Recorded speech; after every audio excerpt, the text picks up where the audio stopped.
Well, today I've got a little bit of a craft project with a kick to it. So do you remember these things that you used to make when you were a kid? That, can you see these little things that, you know, go like this? So I want to encourage you today as a family to sit down and have everybody make one of these. And I'm going to go through really quickly how you make them, but I want you to see that, and you can do anything that you want with these. But what I did was I numbered, put some, and I did this very quickly this morning, super fast. And you can see that I did it on lined notebook paper. But I've got the numbers. And so you say to the person you're doing it with, pick a number. So if they say 4, then you go 1, 2, 3, 4, and you open it up.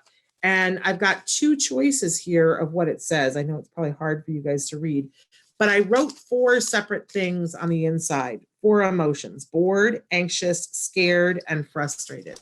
So you could ask the people in your family, once you create them, and I'll show you how to fold them, to write 4 things that they feel at some point during, you know, this period of time.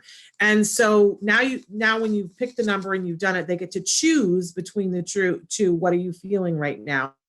And so maybe they say they're feeling bored, and then you open it up and it has something to do when you're bored. Play a game.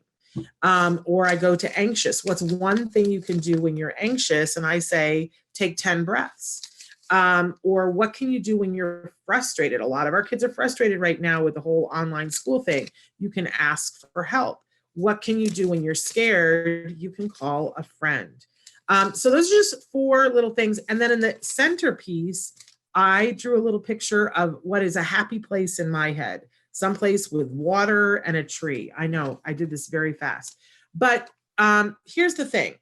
You know, it's so hard for us to sit and, you know, say to, you know, your 4-year-old or your teenager or your 27-year-old or, you know, whoever it is that you have in your life that you love that is feeling some of these emotions. It's really hard to start the conversation.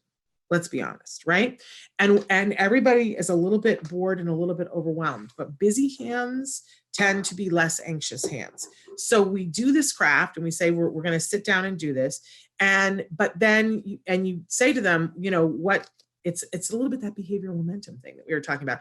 Well, you know, what's an emotion that you've been feeling lately, and write it down on this piece of it. And then later on you go, okay, let's just brainstorm. What's one thing that you can do when you're anxious? And it's almost like we're doing this for other people, but we're having the conversation happen. And so even if they never use it to do this, like even if that never happens, we will have gone through the fact that there are these emotions that we're feeling, and we've normalized it by not freaking out. Yeah, no, everybody's feeling scared. Yeah, that's an appropriate thing. So we normalize it, and we came up with at least one thing that they can do when they're feeling that.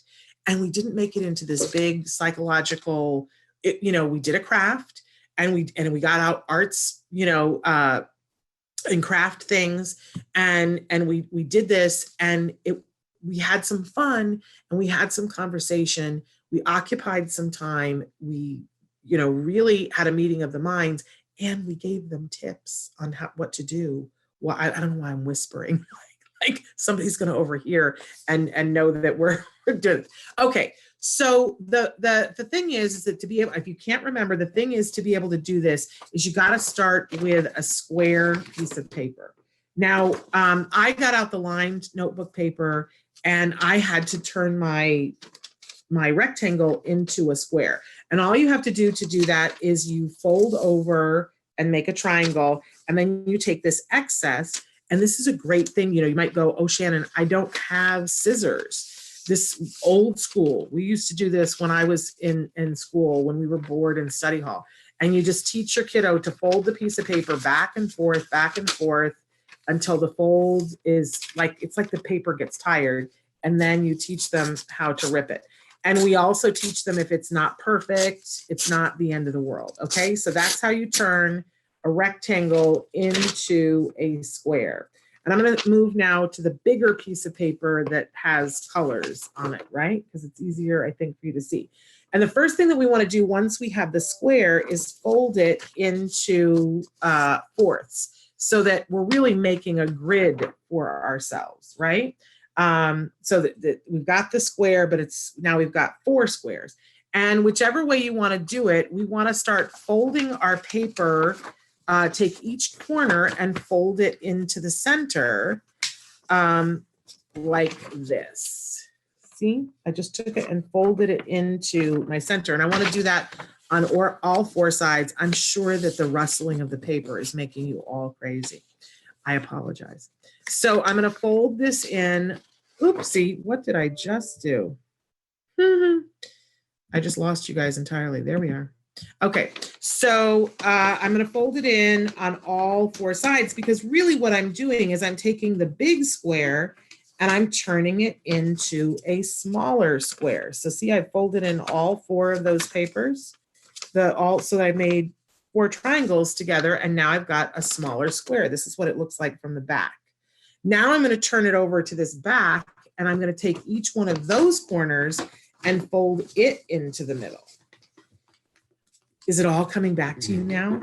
I started to do this morning, and I was like, am I going to remember from 7th grade study hall how to do one of these? And it's like riding a bike. Apparently it like doesn't leave the muscle memory, but I'm old and we didn't have our cell phones to be on, and we had study halls. Okay, so now it should look like this. So see that I took that back and I folded each one of those in.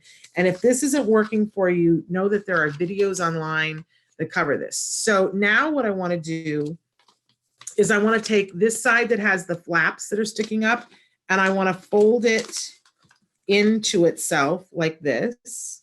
And then I want to fold it over again so that I end up with just 1 square. See how that works?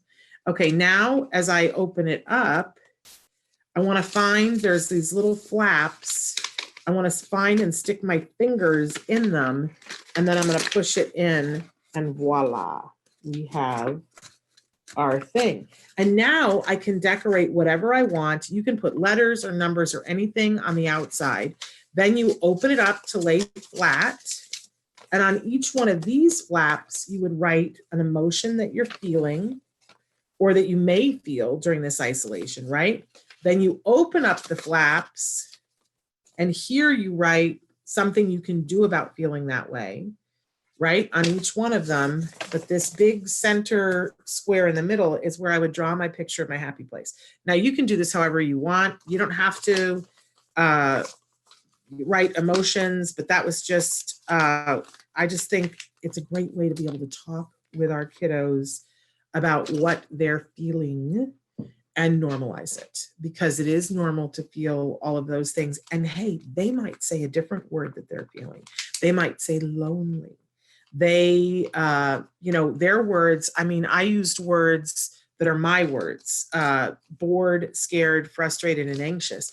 But sometimes our kiddos will say something that makes us go, oh, okay. Well, that hadn't occurred to me that might be how you're feeling. Anyway, a fun craft. Now you got something to do today. And, I did it first with notebook paper, and then I realized I had scrapbook paper. You've got something, even if it's, something laying around the house. You've got an old IEP somewhere that you can fold into a thing, right? Those things have to be useful for something.